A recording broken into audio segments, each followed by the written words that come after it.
Bismillahirrahmanirrahim. Assalamu alaikum. How are you students? I hope you all doing fine. अच्छा बच्चों,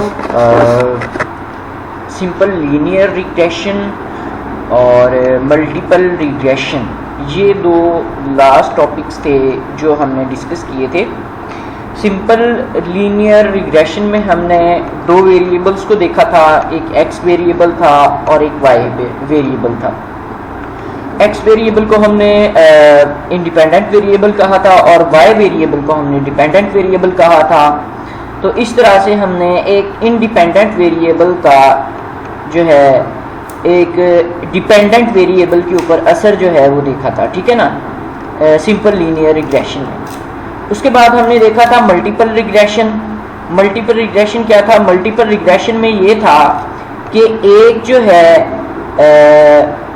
एक से ज़्यादा वेरिएबल्स थे, ठीक है ना, दो से ज़्यादा वेरिएबल्स थे, सॉरी। सिंपल लीनियर रिग्रेशन में जस्ट दो वेरिएबल्स हैं और मल्टीपल रिग्रेशन में दो से ज़्यादा वेरिएबल्स थे, ठीक है ना। उसमें जो एक था y, वो था डिपेंडेंट वेरिएबल, और उसके अलावा x1, x2, x3, x4 जितने भी थे वो थे इंडिपेंडेंट वेरिएबल्स। तो मल्टीपल रिग्रेशन में हमने देखा कि किस तरह से एक डिपेंडेंट वेरिएबल के ऊपर दो या दो से ज़्यादा इंडिपेंडेंट वेरिएबल्स का फ़र्क होता है, ठीक है जी। ये थी हमारी सिंपल लीनियर रिग्रेशन और मल्टीपल रिग्रेशन। अच्छा, मल्टीपल रिग्रेशन में कुछ अजम्पशंस थी। अजम्पशंस का मतलब होता है फ़र्ज़ कर लेना किसी चीज़ को। उसमें हमने कुछ चीज़ें फ़र्ज़ की थी मल्टीपल रिग्रेशन में। उसमें हमने ये भी कहा था कि there is a no perfect linear correlation, there is no perfect correlation between the variables. मतलब कि जो इंडिपेंडेंट वेरिएबल्स हैं जिसमें x1 है, x2 है, x3 है, x4 है, जितने भी हैं, हमने ये कहा था कि उन दोनों के दरमियान में जो इंडिपेंडेंट वेरिएबल्स हैं या जो एक्सप्लेनेटरी वेरिएबल्स हैं उनके दरमियान में कोई फ़र्क नहीं है, क्योंकि जब उनके दरमियान में फ़र्क नहीं होगा तो ही उनका डिपेंडेंट वेरिएबल्स के दरमियान में हम फ़र्क देख पाएंगे। अगर इंडिपेंडेंट वेरिएबल्स का आपस में जो है कोरिलेशन होगा तो हम उनका जो है कोरिलेशन जो है वो डिपेंडेंट वेरिएबल्स के साथ नहीं देख पाएंगे, या उस हिसाब से या उस डिग्री से हम उनका इम्पैक्ट नहीं देख पाएंगे डिपेंडेंट वेरिएबल्स के ऊपर। बात समझ गया कि नहीं? अगर इंडिपेंडेंट वेरिएबल्स जिनको हम एक्सप्लेनेटरी वेरिएबल्स कहते हैं, जिसमें x1, x2, x3, x4 या जितने भी हैं, अगर उनका आपस में कोरिलेशन पाया जाता है तो वो डिपेंडेंट वेरिएबल्स के साथ जो उनका कोरिलेशन है वो हम नहीं देख पाएंगे। तो ज़रूरत ये है कि उनका आपस में जो है वो कोरिलेशन ना हो या कम से कम हो, ठीक है ना, ताकि हम उनका डिपेंडेंट वेरिएबल के साथ जो है कोरिलेशन देख सकें। बात समझ आ गई क्या नहीं? तो इस तरह से उसमें जो अजम्पशंस थी मल्टीपल रिग्रेशन में, मल्टीपल रिग्रेशन में हमने ये कहा था कि जो इंडिपेंडेंट वेरिएबल्स हैं या एक्सप्लेनेटरी वेरिएबल्स हैं, there is no perfect correlation between the independent variables. मतलब कि उनकी जो वैल्यूज़ हैं वो प्लस माइनस में नहीं होनी चाहिए, ठीक है ना। तो ये हमने कहा था। अगर उनका आपस में ताल्लुक पाया जाता है, मतलब कि अगर इंडिपेंडेंट वेरिएबल जिसमें x और y हैं वो आपस में कोरिलेटेड हैं या वो एक दूसरे के ऊपर असरअंदाज होते हैं, तो इस चक्कर को हमने कहा था मल्टी कोलिनियरिटी। हमने क्या कहा था? मल्टी कोलिनियरिटी, ठीक है जी। तो जो मल्टी कोलिनियरिटी है ये थी डिपेंडेंसी या आपस में जो ताल्लुक है इंडिपेंडेंट या एक्सप्लेनेटरी वेरिएबल्स का, ठीक है ना, वो था। लेकिन हमने इसको इग्नोर करना है। मल्टीपल रिग्रेशन में हमने ये कहना है कि there is no multiple collinearity, कि कोई मल्टीपल कोलिनियरिटी नहीं है, हमने ये कहना है। अगर उनके दरमियान में वो एक दूसरे से रिलेटेड हैं या को रिलेट कर रहे हैं या असरअंदाज हो रहे हैं एक दूसरे के ऊपर, तो फिर हम ये कहेंगे कि there is no perfect multi collinearity, ठीक है ना। तो मल्टी कोलिनियरिटी क्या है? The term multicollinearity is used to denote the presence of linear relationship या non-linear relationship among the explanatory variables। तो जो आपके एक्सप्लेनेटरी वेरिएबल्स हैं उनके दरमियान में अगर लीनियर रिलेशनशिप या नॉन लीनियर रिलेशनशिप मौजूद होता है तो उसको हम मल्टी कोलिनियरिटी कहते हैं। बात समझ आ गई कि नहीं बेटा?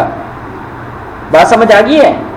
मल्टीपल रिग्रेशन में हमने दो वेरिएबल्स पढ़े थे, एक थे डिपेंडेंट वेरिएबल जो y था, उसके बाद बीटा नॉट था, beta 1 x1 plus beta 2 x2, beta 3 x3 वगैरह वगैरह। इसमें जो x1 x2 और x3 हैं ये थे हमारे इंडिपेंडेंट वेरिएबल्स। तो अगर उन इंडिपेंडेंट वेरिएबल्स या एक्सप्लेनेटरी वेरिएबल्स के दरमियान में जो है रिलेशनशिप मौजूद है जो कि नहीं होना चाहिए, तो हम ये कहेंगे कि यहां पर मल्टी कोलिनियरिटी है।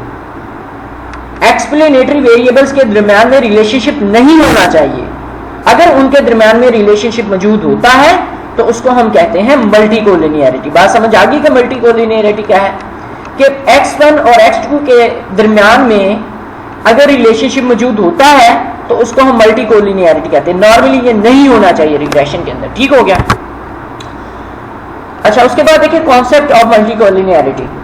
One of the oldest assumptions is that there is no correlation or no relationship between the explanatory variables like x1 x2 are not correlated. So if we violate, अगर हम इस assumption को violate करते हैं, मतलब कि अगर x1 और x2 जो कि explanatory variables है उनके दरम्यान में अगर correlation मौजूद है and assume that there is a correlation between x1 and x2, so the problem of multicollinearity arises. तो यहां पे मल्टी कोलिनियरिटी का जो प्रॉब्लम है वो मौजूद होगा, वो अराइज कर जाएगा। होना क्या चाहिए कि x1 और x2 जो कि एक्सप्लेनेटरी वेरिएबल्स हैं इनके दरम्यान में कोरिलेशन नहीं होना चाहिए। ठीक हो गया? अच्छा, इसको एक वेन डायग्राम के जरिए हम समझ सकते हैं बहुत इजीली। ये देखिए बेटा, ये एक आपके सामने एक पिक्चर है, लाइक ए है। इसमें देखें y क्या है? Dependent variable. x1 x2 क्या है? x2 x3 क्या है? ये इंडिपेंडेंट वेरिएबल्स। जो पहली आपकी पिक्चर है इसमें आप जरा देखें कि यहां पर y x2 और x1 के दरमियान में कोई रिलेशनशिप नहीं है, तो यहां पे कोई कोलिनियरिटी नहीं होगी, नो कोलिनियरिटी। यहां पे x2 x3 और y के दरमियान में कोई रिलेशनशिप नहीं है, सो इसका मतलब है कि यहां पे कोलिनियरिटी नहीं है। यहां पर देखें लो कोलिनियरिटी है, लाइक जो y है x2 है x3 है, इनके दरमियान में यहां पर तो कोई रिलेशनशिप नहीं है, लेकिन यहां पर ये ग्रे एरिया में देखें, यहां पर ये तीनों आपस में, इन तीनों का एरिया जो है वो आपस में इकट्ठा है। ठीक है ना? तो यहां पर इनमें जो है वो जो है इंटरसेक्शन है। ठीक है ना? यहां पर इनके दरमियान में इंटरसेक्शन है, यहां पर रिलेशनशिप है लेकिन बहुत थोड़ा है, तो हम ये कहेंगे कि यहां पर लो कोलिनियरिटी। सी में देखें, अब यहां पर जो इंटरसेक्शन है या जो ग्रे एरिया है वो ज्यादा है एज कंपेयर टू बी के, तो हम ये कह सकते हैं कि मॉडरेट कोलिनियरिटी है। यहां पर और ज्यादा एरिया है, ये हाई कोलिनियरिटी है। यहां पर और ज्यादा एरिया, ये वेरी हाई कोलिनियरिटी है। तो बात समझ आ गई कि अगर जो इंडिपेंडेंट वेरिएबल्स हैं अगर उनके दरमियान में जो है कोरिलेशन मौजूद होगा तो हम ये कहेंगे कि यहाँ पर कोलिनियरिटी है। तो इसको वेन डायग्राम के जरिए हम अच्छी तरीके से समझ सकते हैं। ठीक हो गया? उसके बाद बेटा कॉन्सेप्ट ऑफ मल्टी कोलिनियरिटी देखें। Multi collinearity is a problem. Multi collinearity is a problem of degree not kind. मतलब के मल्टी कोलिनियरिटी का जो प्रॉब्लम है इसको हम देखेंगे कि मल्टी कोलिनियरिटी अगर मौजूद है तो कम है, ज्यादा है, मॉडरेट है, वेरी हाई है। ये नहीं देखेंगे कि ये मौजूद है या नहीं है। मल्टी कोलिनियरिटी को हम देखेंगे, फिर इसके टेस्ट हैं, उनके जरिए पता चलता है कि ये कितनी है मल्टी कोलिनियरिटी। लाइक कि इंडिपेंडेंट या एक्सप्लेनेटरी वेरिएबल्स के दरमियान में आपस में कितना रिलेशनशिप है, टेस्ट के जरिए या SPSS के जरिए जो है हम फाइंड कर सकते हैं। सो मल्टी कोलिनियरिटी एक प्रॉब्लम है, डिग्री है, मतलब कि एक हद है, प्रॉब्लम की एक हद है, कम है, ये ज्यादा है या बहुत ज्यादा है या बहुत कम है, वो किस्म नहीं है, वो एक हद है। We further want to identify whether the relationship between the explanatory variables is exact या inexact। हम मजीद ये देखना चाह रहे हैं, हम मजीद ये आइडेंटिफाई करना चाह रहे हैं कि एक्सप्लेनेटरी वेरिएबल्स के दरमियान में जो रिलेशनशिप है वो मौजूद है या नहीं मौजूद। ठीक है ना, एग्जैक्टली है लाइक या फिर इनएग्जैक्ट है। So when relationship between the explanatory variables is perfect या एग्जैक्ट, तो अगर उनके दरमियान में जो रिलेशनशिप है वो परफेक्ट या एग्जैक्ट होगा तो फिर क्या होगा, then estimation of parameters is not possible. Parameters की जो एस्टिमेशन है वो पॉसिबल नहीं होगी अगर उनके दरमियान में रिलेशनशिप मौजूद है, परफेक्ट रिलेशनशिप है, तो हम पैरामीटर्स की जो एस्टिमेशन है वो नहीं कर पाएंगे बेटा, मतलब हमारे लिए वो प्रॉब्लम है। असल में मल्टी कोलिनियरिटी मल्टीपल रिग्रेशन में एक प्रॉब्लम है जो हमें तंग करता है। तो अगर उनके दरमियान में परफेक्ट को रिलेशनशिप होगा इंडिपेंडेंट वेरिएबल्स के दरमियान में, तो हम ये हमारे लिए जो वैल्यूज को एस्टिमेट करना है वो मुश्किल हो जाएगा, ठीक है ना। Then the estimation of parameters is not possible because in this case we can't find the individual effect of each explanatory variables on the dependent variables।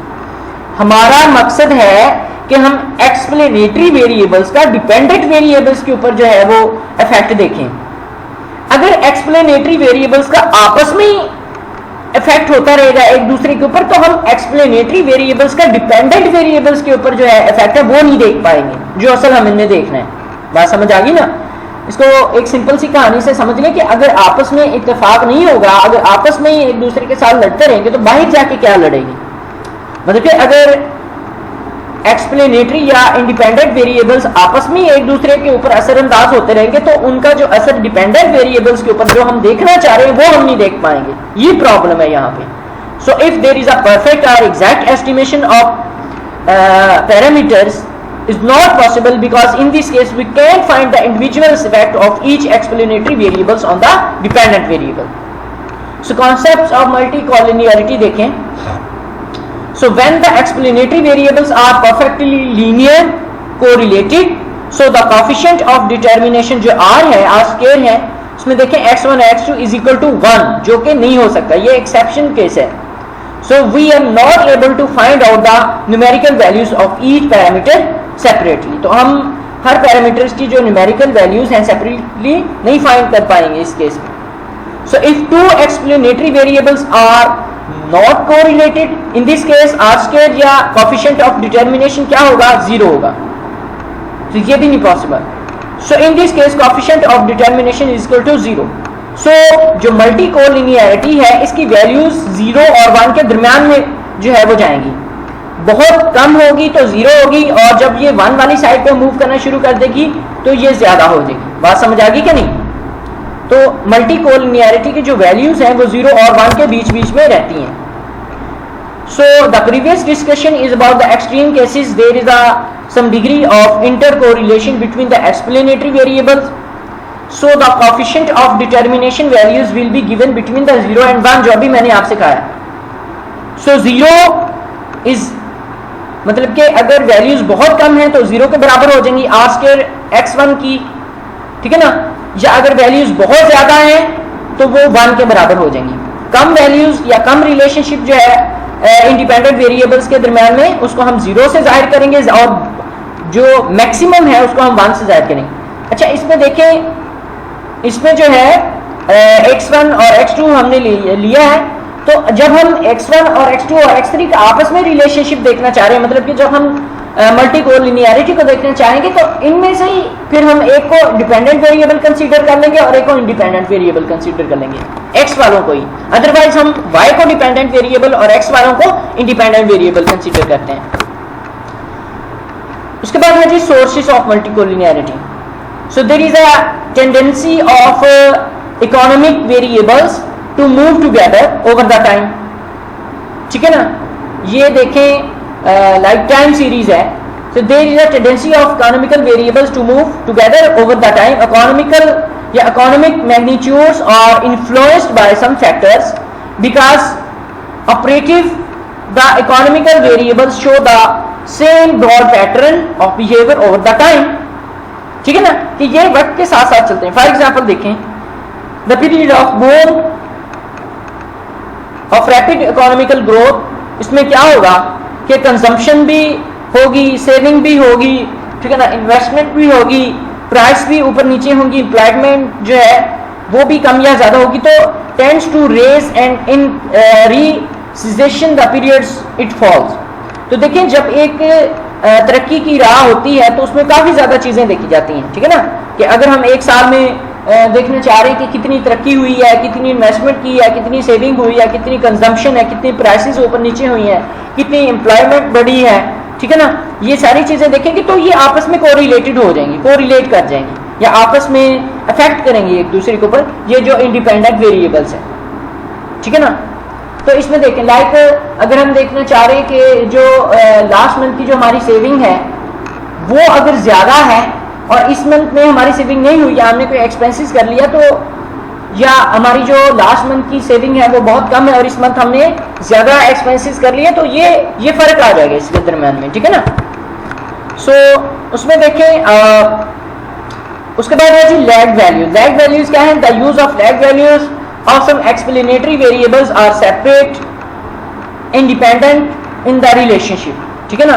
For example, the consumption of the function, it has been become the common to include among the explanatory variables past as well as the present, ठीक है ना। Level of income कि पहले जो है और मौजूदा हमारी इनकम क्या थी और पिछले साल हमारी इनकम जो है वो क्या थी, ठीक है ना, इसको बोलते हैं lag values. So naturally the successive values मतलब कि जो आने वाली वैल्यूज हैं of the certain variables are inter correlated, वो आपस में इंटर कोरिलेटेड है। For example income of the current period is the part determined by its the values of the previous period and so on, कि जो मौजूदा हमारे पास जो दौलत है या मौजूदा हमारे पास जो सरमाया है वो हमारे पिछले सरमाए के साथ रिलेटेड है। बात समझ आ गई क्या नहीं? और यार अगर आज आप 50 रुपया बचाते हैं तो कल अगर आपके पास 150 रुपया सेविंग है तो उसमें आज वाले 50 भी तो होंगे ना। या पिछले महीने आपने 1 लाख रुपया अगर सेव किया और अगले महीने आपके पास 2 लाख रुपया सेव हो गया तो टोटल आपके पास 2 लाख है, एक महीना 1 लाख रुपया पिछले महीने वाला और 1 लाख रुपया अगले महीने वाला। तो इससे मुराद ये है कि जो पिछले मंथ की सेविंग है या पिछले पीरियड्स की या पिछले टाइम की जो सेविंग्स है या जो आपके एक्सपेंडिचर्स हैं वो आपकी जो टोटल करंट वाली सेविंग है या एक्सपेंडिचर है उसके ऊपर इफेक्ट करते हैं, जाहिर सी बात है। फिर है जी cross sectional data, time series data देखें या क्रॉस सेक्शनल डाटा देखें। Taking the previous consideration into the account it is clear that some degree of collinearity is expected, ठीक है जी।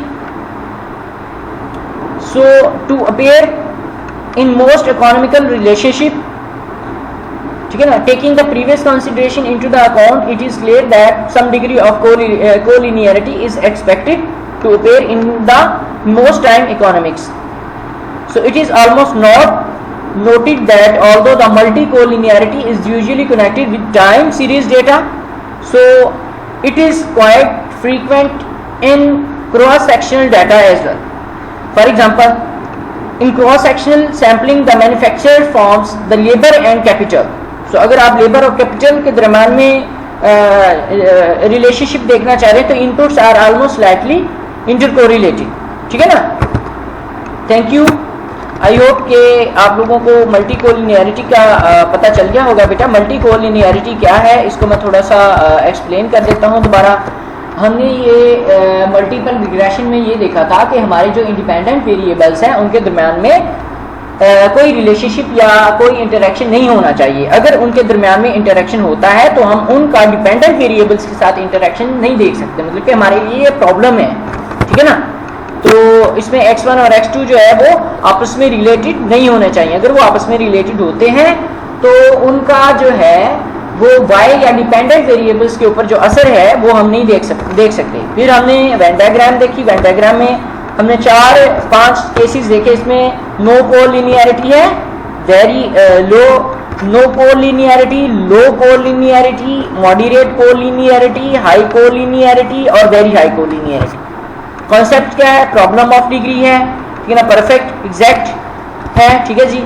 कॉन्सेप्ट में हमने ये भी देखा कि एक्सप्लेनेटरी वेरिएबल्स अगर जो है लीनियर कोरिलेटेड होंगे तो कोएफिशिएंट ऑफ डिटर्मिनेशन या 1 होगा या 0 होगा, तो मिनिमम वैल्यूज 0 होगी और मैक्सिमम 1 होगी।